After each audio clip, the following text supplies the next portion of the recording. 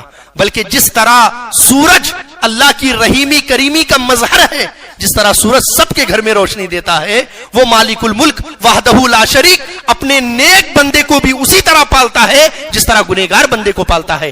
گنہگار بندے کو بھی اس طرح کمال پہ پہنچاتا ہے جس طرح اپنے نیک بندے کو کمال پر پہنچاتا ہے. تو فرمایا رب العالمین جو سارے عالمین کا رب ہے، سارے عالموں کو پالنے والا ہے. اور پالتا کیوں ہے؟ کیا اس کی کوئی مجبوری ہے؟ کیا اس کی کوئی حاجت ہے، ضرورت ہے، مجبوری ہے، کوئی غرض ہے؟ فرمایا نہیں، کوئی غرض نہیں. ساری دنیا اگر اس کی عبادت کرے اس کی شان بڑھنے والی نہیں ہے. ساری دنیا اس کی نافرمانی کرے اس کی شان میں ذرا برابر بھی خلل آنے والا نہیں ہے. ساری دنیا سجدے میں پڑی رہے اسے کوئی کیا کہتے ہیں اس کی شان میں اضافہ ہونے والا نہیں ہے.